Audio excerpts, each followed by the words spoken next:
You're now watching This AFC South Show, brought to you by Curtis Podcast Network, hosted by Curtis Brown, Blake Bellamy, Isaiah Michelle, and Jeff Steckel. Hello, everybody, and welcome to This AFC South Show number 82 here on Curtis Podcast Network. I'm your host, Curtis Brown, and we have the full complement of hosts today. With me, as always, Jeff Steckel, our Colts fan, Blake Bellamy, our Titans fan, and Isaiah Michelle, our resident Jags fan. So if you're a fan of the AFC South, you've came to the right place. We've got a pretty good slate of games coming up, starting with a Saturday game, 2 games Sunday at noon, and then 1 at 3:25. So let's go ahead and bring up the ticker, and let's get it going. Actually, I lied to you. Quick shout out to everybody who just subscribed to us on this last video. 11 new subs. We smashed our record of 21 likes on a video. At the time of this recording, the last video is at 27. So that is huge. That is huge, and it helped us get some new followers, new everything. So thank you. And if you're watching this now, hit the like button. The new record is 27, so we're trying to break that. And hit the subscribe button, hit the notification bell, and now we can get into it. Start off with Jeff's Colts. They're taking on Minnesota. It is a 4-point line with the Vikings being favored. Spread, I should say. So this is a Colts team that mathematically is not eliminated from playoff contention. They need things to happen. And this is a Vikings team that couldn't beat the Lions last week and ended up losing by double digits. So kind of in a rare spot for the Vikings in this Colts game right here, but I'm still kind of leaning with the Vikings. So with that, Jeff, go ahead. I mean, it could be a trap game, but I just don't see it. I mean, can the Colts win? Yeah. Do I think they will? Probably not. I mean, I look back at past games, and I'm looking at, like, the Eagles, Colts, the Commanders and Colts, and then the Texans versus Colts in game 1 of the season. So there's 3 games where there was 1 point or less, and Colts didn't win a single one of them. So all that really tells me is that they can't finish close games, and they can't close games out. In the 4 games that they've won, they've turned the ball over 4 times. In their 9 losses and tie, they turned it over 22 times. Matt Ryan leads the league in interceptions, fumbles. Shut up, Matt Ryan. Clean it up, they're not going to win. And he has 2 less games. The interceptions, some of them I can't really all blame on him, but, I mean, he's been careless with the ball on sacks. There are times where he's just getting hit and loses it. So it's just, if they don't turn the ball over like they have been, yeah, they can win. But they haven't shown me anything until now that they can play a full 60 minutes. And with the offense that Minnesota has, and I think Kenny Moore and Faison are both out. And those are two of their top corners outside of Gilmore. So I think the Colts are going to have their hand full, and it's in Minnesota. I just don't see it happening. But, they're going to do one of 2 things. They're either going to keep it close and fuck it up at the end, or come out flat and try to play catch-up. So, yep. So that's my thought on it. I think that for the most part, the team's pretty healthy, so it'll be interesting, but I don't see Indianapolis pulling it out. Yep. I really hope Matt Ryan's still here to, mentor, insert trash quarterback from draft here. That'll be nice. Yeah. He's going to be doing a lot of money. Yeah, I mean, they cut him, they owe him money. They keep him, they owe him money. Money. Yeah, and it's not like you can really unload that guy and get, any sort of compensation or relief on that one. None at all. I mean, yeah, like you said, Curtis, the Colts aren't mathematically eliminated. They need a lot of help. Theoretically, they could lose one more game, but that would be depending on the Titans to lose out, Jacksonville to win maximum of 2. It's just, I don't see them going on a run, going 4-0, and both the Jaguars and the Titans flopping. I just don't see it. But it would be nice to see them come out and finish strong. And again, a win in Minnesota would be pretty awesome. Yeah. Well, because you guys are 2.5 back on Tennessee and 1/2 back on Jacksonville, right? Yeah. Yep. So. And if they went out, it could make the AFC South really interesting. That's true. It'd make it very complicated, to say the least. But, Blake, you got anything? Yeah, I don't see them winning out either. I do think that they're going to be competitive, at least try to be. But I feel like this is more of evaluating talent at this point. Seeing what they got, I wouldn't just, kill Jonathan Taylor. I wouldn't give him 30 touches a game. You don't need to. He's a running back. Don't put extra miles on him if you don't need him. I don't say sit him. Give him 15, 20. He's happy, and fans, they want to watch Jonathan Taylor spin the ball. So he needs to at least play a little bit. But yeah, I think it's just evaluating talent. See what you got. Get Alec Pierce. I would throw Ellinger in. I don't know why they're even playing Matt Ryan, unless it's just because they're paying him. They got to justify the money. I think that's about it. Yeah, that's really all I got with the Colts. I mean, I think Minnesota's going to win this game. I think they clinch the North with the victory here. If not, it'll be next week. So they're looking pretty good. And yeah, I think this might be a pretty easy game. I don't see this being a trap game for Minnesota. Yeah, I'm pretty sure that the Vikings need a good stretch down here to really kind of ice it over, because the Lions are honestly trying to make a good run at it, and I think they have the better shot of anyone else to try to, dethrone the Vikings. But that would necessitate an utter collapse. I just don't think that begins today, or with the Colts on Saturday. They could potentially sneak in the 7th spot, though. Yeah, I'm loving the Lions. Dan Campbell, man. Motor City to DC. Yeah. I mean, they're not going to get to the Super Bowl because they're just, cursed to never go. But yeah, they're fun to watch. Yeah, they're fun to watch. Yeah, Jared Goff's having a solid year, Yeah, I'm glad to see Jared Goff. It's crazy what happens when you put weapons around him, right? Hank Brown, man. Yeah, I just pick Dez Fitzpatrick over him. Hey, man, you can lead a Josh Allen to Stephon Diggs, but you can't make him throw it to him, That's just truths when you put weapons around somebody. But no, Vikings, I mean, I think the Vikings are going to win the game. I think they're probably pissed off after losing to their division rival as badly as they did. Their defense was really getting bowled over last week, but I mean, that's 2 weeks in a row. I mean, Jacksonville's defense is nothing special, but that's 2 weeks in a row the Lions have just fucking rolled. And I mean, they have a lot of firepower. I think all their receivers are healthy currently. Thielen's, sneaky. He can get you every once in a while, and he's got sure hands in the red zone. So it'll be a tough one. If Dalvin Cook is 100% good to go, that's also going to pose a threat. But you never know. That dude's a hit away from leaving the game and not coming back for 2 weeks. So if they can kind of, if they can stuff the run and, force Kirk Cousins to beat them, there's potential for it. But with the way that not Jamar Chase, good Lord, the other LSU guy, the way Justin Jefferson's been playing this year, I mean, he's already at 1,500 yards. He's averaging over 100 yards a week. I mean, that's solid for a receiver. It'll be hard to justify putting the Colts over the Vikings, but there's definitely ways for them to win. But I think at this point, like Blake said, I think you kind of kick the tires on Zach Moss, see what he can offer you going into next season. Because, I mean, of course, you got rid of your number 2 running back for no reason. See what Deion Jackson can do for you, and check out a couple of those young cats on defense and see what they can kind of pull together. Jelani Woods. Yeah, Jelani Woods. Yeah. Throw him. Put him in. Yeah. Put him in. One thing about the Vikings, though, I think they're the only 10-win team that have a negative point differential.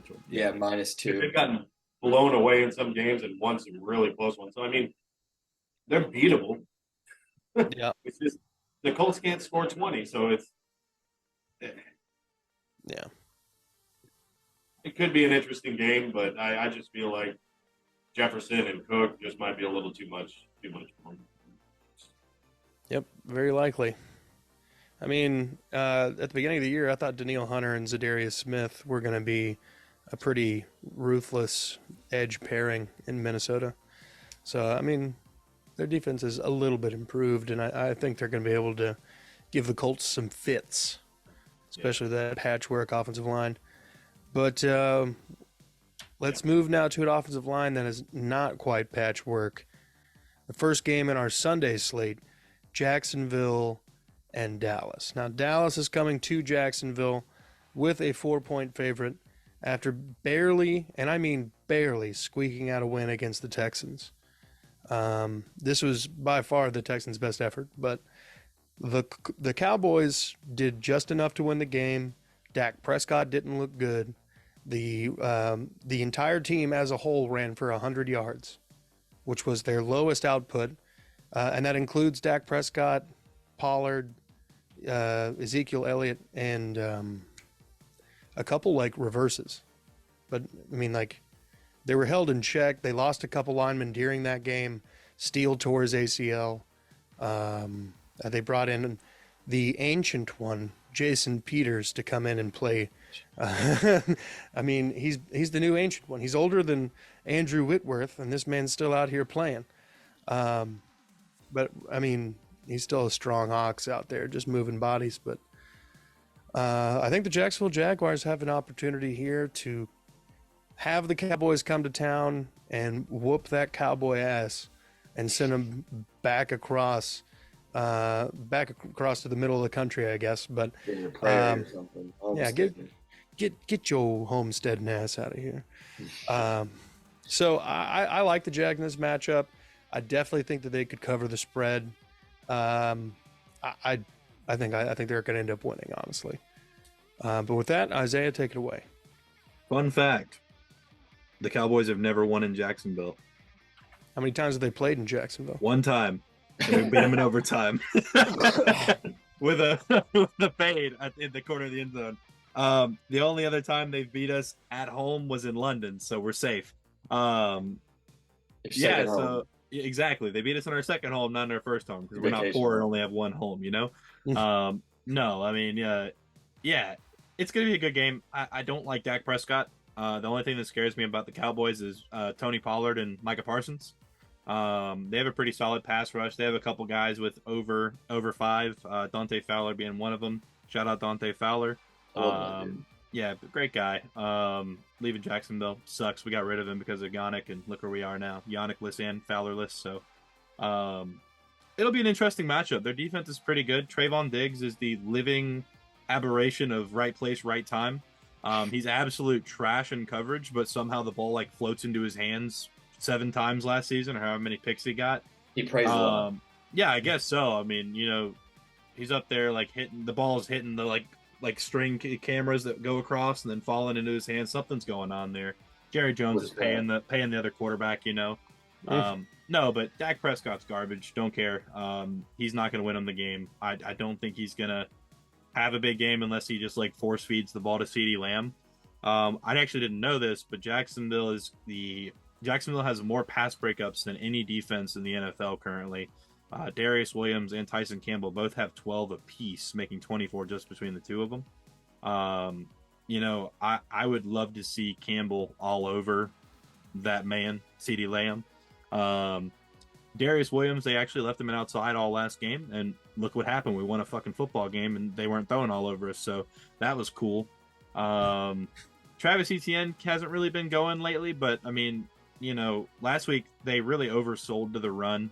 And I think teams are continually overselling to the run, but I think this is going to be a game where they're going to have to sit back and kind of play Lawrence, where that could open it up for Travis Etienne. The past couple of weeks, they've just been going balls to the wall after Etienne, the run game, trying to keep him from getting going, because he's clearly been our best player up until the past few weeks. Trevor Lawrence has really been coming out here lately. Last week was definitely his best game as a pro, and I think he can follow it up against this Dallas. Dallas is a pretty shaky secondary. Micah Parsons, again, the linebacking core, they've got a solid front seven. How many sacks did they have against Houston last week? 0. But a lot of more than just one team have had 0 sacks against you guys, and it's really weird. I know it doesn't make sense. Yeah, And then we but have games against players like teams that shouldn't get sacks at all. and they get like 8. Yeah. Come on, what are we doing? Yeah, which Jacksonville last week had 0 sacks. That was our 6th game this year without a single sack in the game, and that's partially because they did a decent job, and also because Trevor Lawrence is moving in the pocket pretty well now. I think it's going to be a really good test for Lawrence. I mean, this is a solid defense. He's going to have Micah Parsons in his face, who I think is probably the best defensive player all around in the league currently. Our defense, they're kind of imposters last week, I think. They're young and hungry, but young and hungry only gets you so far until it puts you in the bread line. So, I mean, we'll see. I think it could be a good game, but if it's a close game, I think I could see us taking it out, but at the same time, it's not one I'm going to hedge my bets on. And, I'm not going to bet the farm on Jacksonville, but I am a Jacksonville fan. So, do Vol till I die. So we'll see what happens. All right. I mean, I can't necessarily fault you for any of that, honestly. I mean, it's got to be hard being a Jags fan. Not really. About as hard as being a Texans fan. Texans fans, at least we get jersey swaps. Yeah. Anyway, boys, you got anything? Just overall team, I think I picked the Cowboys, but this is a tough game. I mean, Colts had them up until the fourth quarter. The Texans took it to them, and it's in Jacksonville, so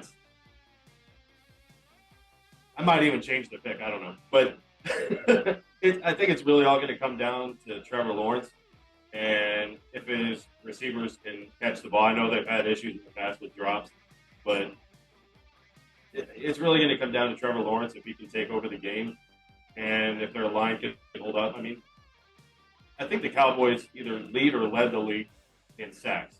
So it's going to be imperative they protect Trevor Lawrence and protect the pocket. But it just depends on if Trevor Lawrence shows like how he played against the Titans in Baltimore, or if it's, he puts up like 140 yards. I think it's really going to come down to him and opening up the run for ETN. Yeah. Blake? Yeah, I think this is a hard time for Jacksonville to get a win on this one. You guys have been looking really good lately, and I missed the reaction show, and man, you guys beat the crap out of us, man. Trevor Lawrence, man, he looked good. He's had just to talk on Lawrence, man, he hasn't been looking good, so he's got a lot of momentum right now. He's had 2 of his best games as a pro in the last 3 weeks, and that's a really good sign. The game against the Raiders was incredible, and then he just diced up the Titans. So he's been looking really good. Diggs, he could take advantage of Diggs and some things and get a 60-yard touchdown just off the grip in the first quarter. And he's been showing a lot of confidence lately, and I do like that of Trevor Lawrence. One of my biggest critiques about him is just he seemed really shy and just kind of wimpy, kind of like a Marcus Mariota, and that doesn't really get you wins. And when he waved goodbye in Nashville, that was cold, man. I kind of like Trevor Lawrence after that. Honestly, that was cold, but whenever he told that Titans player to look at the scoreboard when he got in the middle of that fight, that was hilarious. Yeah, that was pretty good. Yeah, he's I like that. So I'm liking Lawrence a little bit more. I'm still not sold on him. I think I'd still take Gardner Minshew if I had to pick the 2, but this guy, it was nice. Can't even say it with a straight face. And he's always been a Gardner man. Hey bro, the zebra never had to pull back Gardner. The zebra had to pull back. Come on now. When Gardner Minshew came in because the Eagles were blowing out the Titans, I was so happy to see Gardner Minshew. I was like, man, I hope he just diced it up real quick. But he didn't do anything. Yeah. But no, with this game, no, I do pick Dallas. I think Dallas, because they almost lost against Houston, and I was really hoping Houston would win that game. I think everybody in America was. And so I think they're going to come out swinging against Jacksonville. You guys have been looking pretty good, but I think they're going to do everything they can to stop ETN, which ETN got shut down against Tennessee, which Tennessee oddly just has a very good run defense, but nothing else. And Dallas' defense is pretty solid.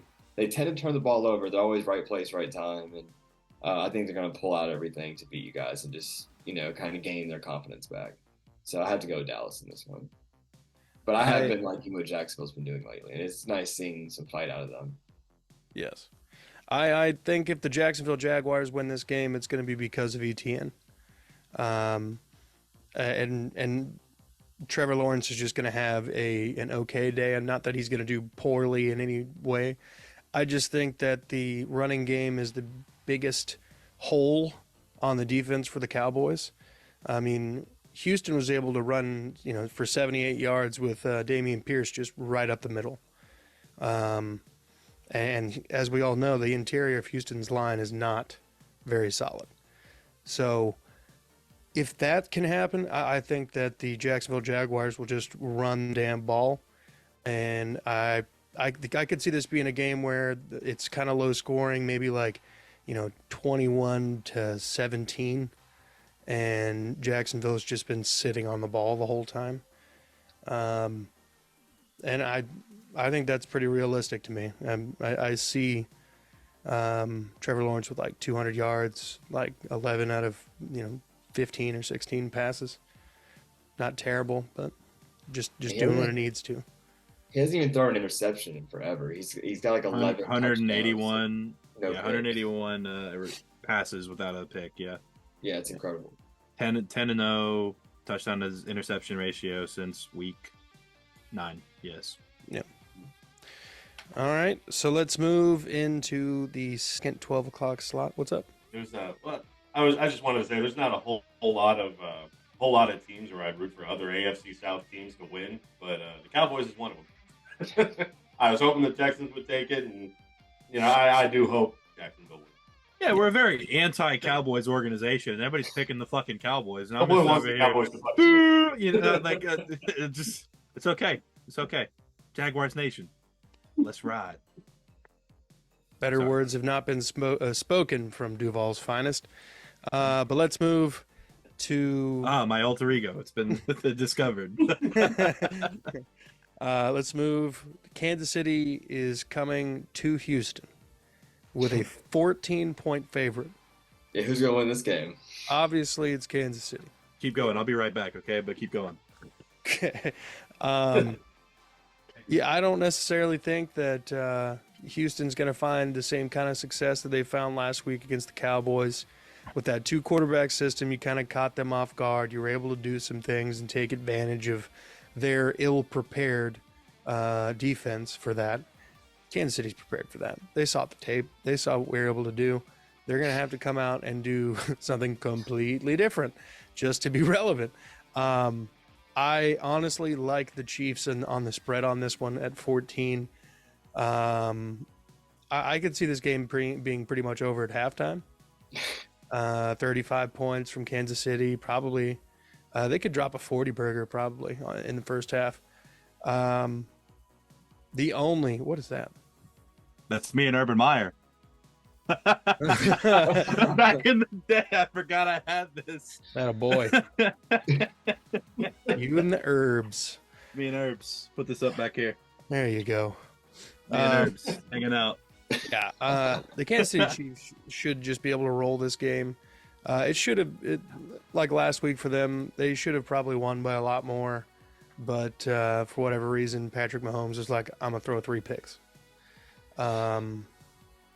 I don't know what was going on there, but Houston's got a pretty solid pass defense, but they're not solid enough. I'm pretty sure they're going to be without Steven Nelson. I think Stingley's working his way to playing this week. Dameon Pierce got an ankle injury. It's going to be lingering for the next 3 weeks. I hope he's just back in time to hit 1,000 yards. And I think Cooks and Collins are questionable.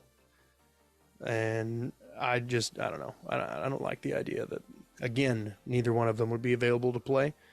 But just in case, I picked up Chris Moore, who had a phenomenal week, and we gave him and Trevor Lawrence co-MVPs. Isaiah, you have a question? He was one of my first cuts when I did the franchise. No offense. Oh, no, you're fine with that. You're right to do that. He's like 29, 30 years old. 29 and slow. Just wasn't for me. Yep. And Madden, you can't be both of those things.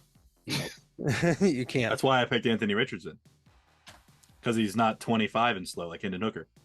Hendon Hooker is not slow. That man's an athlete, sir. Yeah, Yeah, he'll I'm run sure- you over too. Yeah, I'm sure he's running everybody over with that bum knee right now. Yeah, I mean he's on crutches. You can't Where are call you him gonna? that. You I, gonna? I you can gonna take kick him. a man I while can he's take down? him, and I'm not gonna kick him. I'm gonna truck him. I'm gonna take him out. Look, take out his other leg. You know. I would rather have Hendon Hooker's crippled ass running down the field than Anthony Richardson's bomb throwing arm that's going to hit an English Navy before it hits a receiver in the end zone.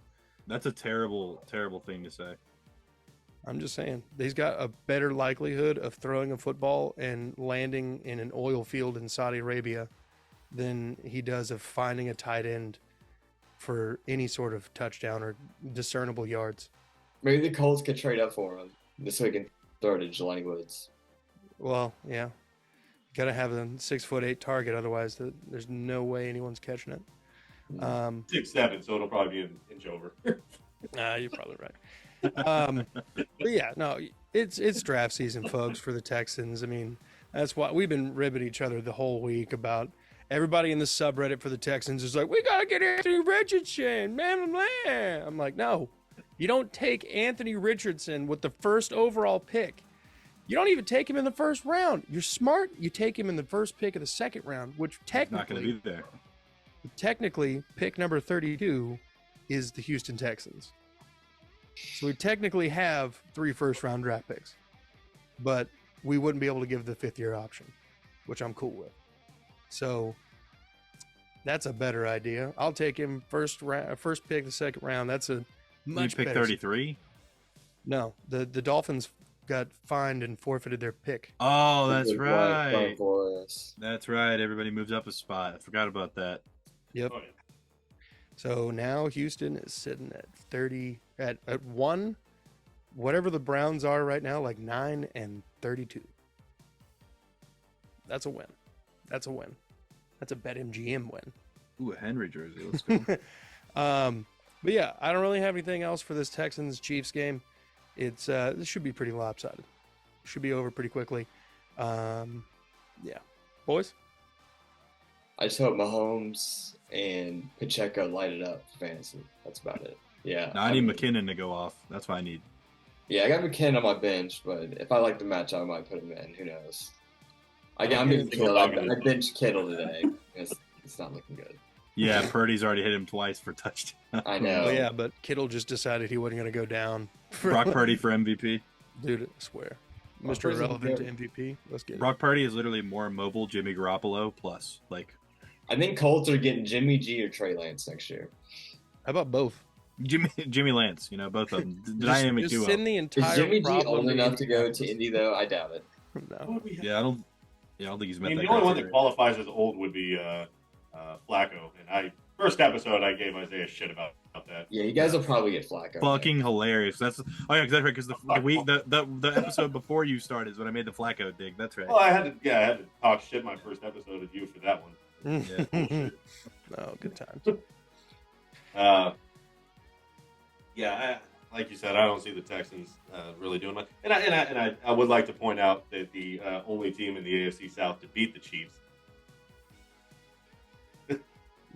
Isn't going to make the playoffs, so yeah. Is picking Yeah. a quarterback in the first round. We can keep going. Hey, they beat him, man. That's true. That's a good point. I got you. All right, let's wrap her up here. We got the final game, 3:25 kickoff. This is an important one, folks. 2 7-6 teams duking it out. The Chargers and the Titans. Chargers are favored by 3 points as of the time of this recording. They're going to watch the Jags film against the Titans last week, and they're going to take note of the way that Trevor Lawrence was able to manipulate the entire field and throw all over the yard. And I feel like that's what their game plan is. The Chargers do not run the ball very well. I think they're number 31 in the league with like 85 rushing yards per game. It's not even necessarily that Eckler sucks.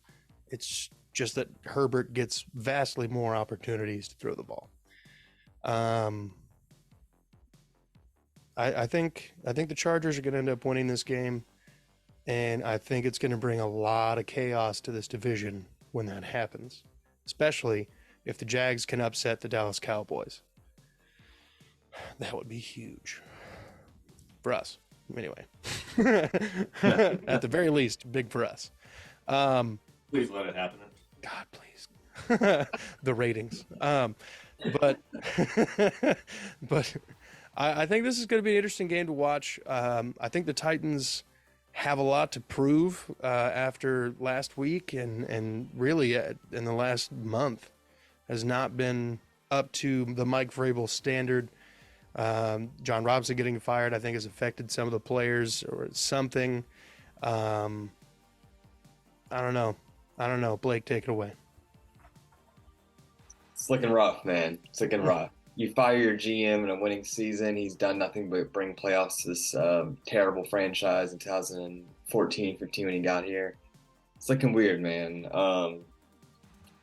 Titans offense, man. Like the NFL is a league of scoring points. I'm not sure if you fellas know this, but in order to beat the other team, you have to score more points than the other team.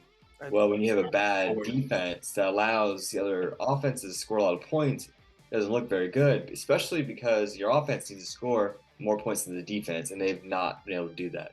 This offense is terrible. Todd Downing's an archaic, just predictable, terrible offense coordinator. I'm not sure if he knows this, but it's 2022, and he's playing like 1955. In 1955, there were 12 teams in the NFL. Yeah. The Titans are averaging right now 18.5 points per game, which would be 8th in 1955. That's how bad this offense has been. They're historically terrible. They got to do something. I don't understand why you're going to fire J-Rob, who's saved this entire franchise, and keep Todd Downing. He's got to go. I understand the offense is terrible. Dennis Daly especially, he's got off him, man. He's got to go. He's leading the NFL in sacks, pressures, everything. And he's played 100 less pass rushing snaps than second place. He has more sacks than, say, the last person that allowed the most sacks was in 2019, and that was Dennis Daly. So this man is putting up records. This dude's terrible. His rookie year, he started a lot as a 6th round pick or 5th round pick, whichever. It doesn't matter. He's terrible. He needs to get out of the NFL. I don't even want to talk about him anymore. Even. And he's trash. He's got to go. I know LaRaven Clark isn't probably much better. Dylan Radins is super unathletic, so I doubt he can play left tackle either. So I don't know. Titans aren't looking very good. I think the Chargers are going to win this game just for the fact that Titans can't put up points. Justin Herbert looked great with Mike Williams and Keenan Allen back. Yeah, Curtis, as you said, Eckler, he doesn't run the whole ball a whole lot, but he's a playmaker and he's dangerous. So they can just pass him the ball and he's just going to run past everybody because Titans, they also don't know how to tackle. And that's another thing. You have to tackle the offensive player before they run into the end zone. And because if you didn't notice, Trevor Lawrence, every time he threw the football, it was past the line of scrimmage and usually past the chains, which gets first downs. And Todd Downing doesn't understand that yet. That's why the best player on the Tennessee Titans, Ryan Stonehouse, he was looking good again against Jacksonville because there was a lot of him. Did Legend. Jeffrey Simmons get hurt? He's been hurt for a while. He was hurt. He didn't register a single tackle last week, but he registered 2 pass deflections. Yeah, I think he had a penalty too. Yeah, Nice. he got hurt. He got hurt during the game too. Okay. Yeah, he's been hurt a lot, and he probably needs surgery. He But I think probably just needs to not move for a week. it's been obvious, and ever since Danico Autry has been out, the Titans have not registered a sack. He's missed the last 3 games, no sacks since then. When he plays, they average 3 sacks a game. Yeah. Danico Autry's a force, and thank you, Jeff, and your franchise for giving us him. And It's about that. and he's been gone, and it's been very obvious, especially with the injured Jeffrey Simmons. Titans got no movement. The Jaguars' offensive line looked pretty damn good, and we did nothing. No sacks on him. You have to sack Trevor Lawrence, and you couldn't do anything. We didn't even really pressure him.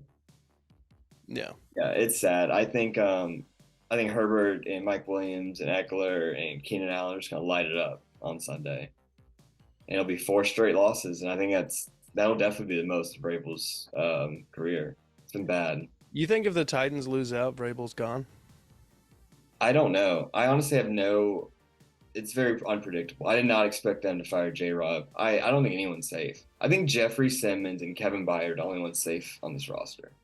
Only because Miss Amy Adams And Derrick Henry. And Derrick Henry. Yeah. But I honestly would not be shocked if we trade Derrick Henry. Yeah.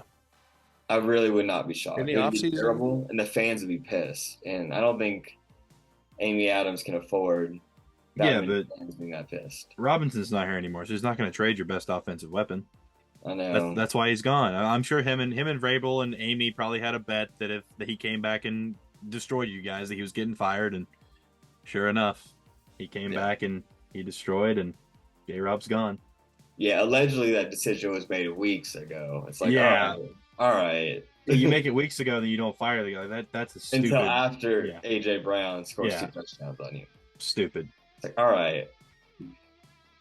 All right, boys, you got anything else on the Titans? Go Jags. On the Titans.